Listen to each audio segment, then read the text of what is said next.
while I was in Romania, I had the good pleasure of having with me a small pamphlet, a lecture, which was given by Father Dumitru Stăniloae in 1970, I believe, in the United Kingdom, actually.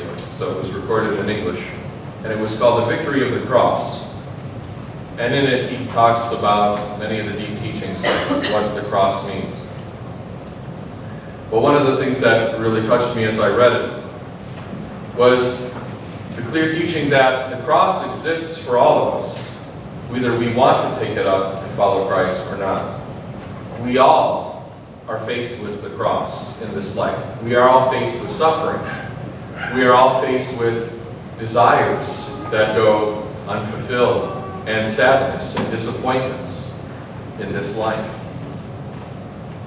Father Dumitru says it starts with parents and children. Because parents suffer a cross because of their children.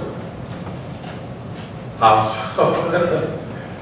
Because they're worried about them. Because they carry fear for them. Because they have to suffer for their children. All parents, you know this. Children, you don't realize this until you're much older and you have your own children.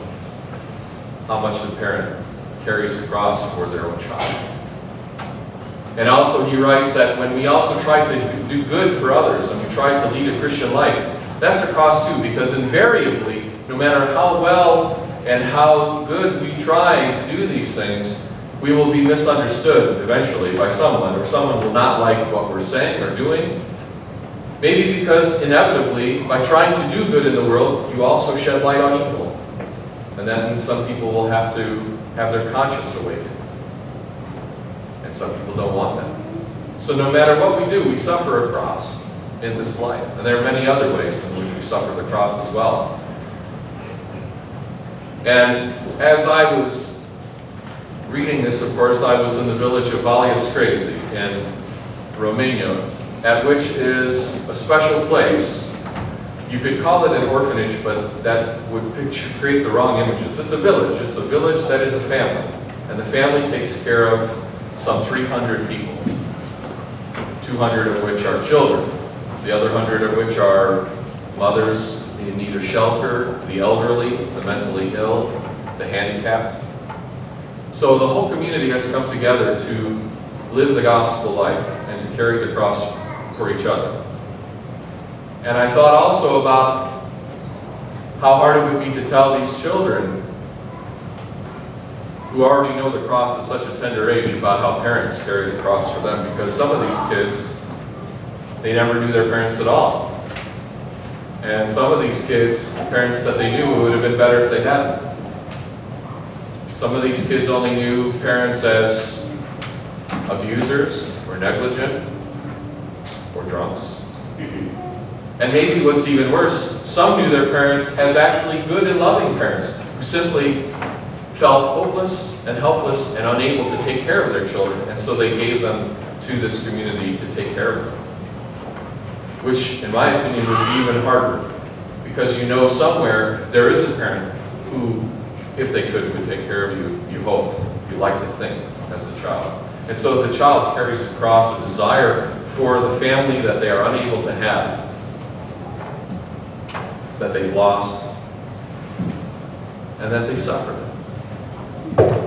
And you can see it in their eyes. You can see it in the kids as the kids get to know you over the course of a week, and then eventually, you come to the realization, yeah, you're going to leave too. You're going to go.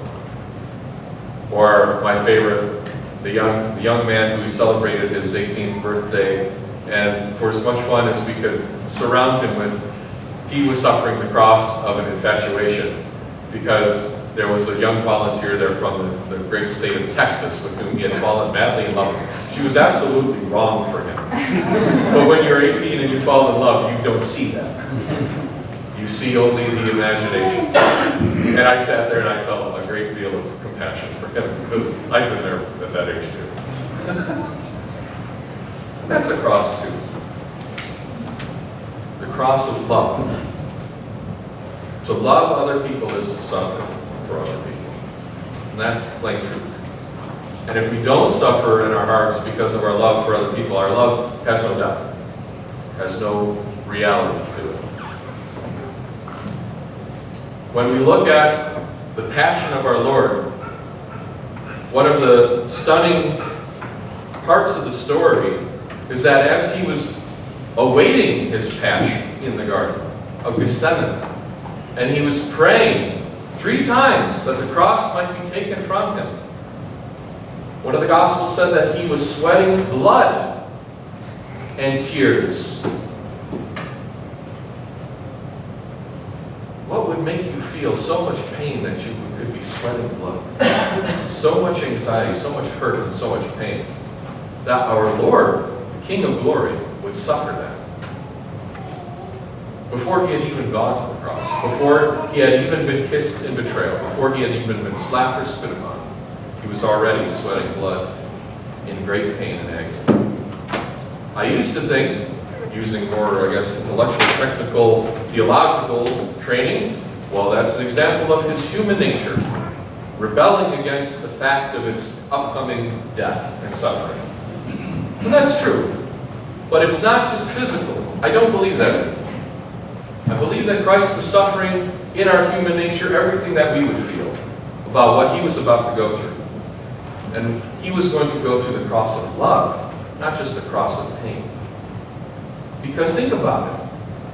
He had spent approximately, 33 years among us. He led a beautiful and a good life. He had friends that he cared about deeply. He had family with which he was very close. He had his disciples who followed him everywhere, these men who, silly sometimes as they might have seemed, followed him loyally, these fishers of men.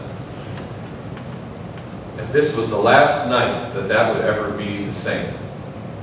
This would be the last night. So he said to them, could you not stay awake just a few hours longer with me? Couldn't we just keep this going a few hours more? How human that is. Because he knew, even though he was going to die and rise again, he would never be the same to them, and it would never be the same between them. Because having risen from the dead, there would be no doubt anymore. He was King of Glory. He could no longer enjoy the anonymity of human life.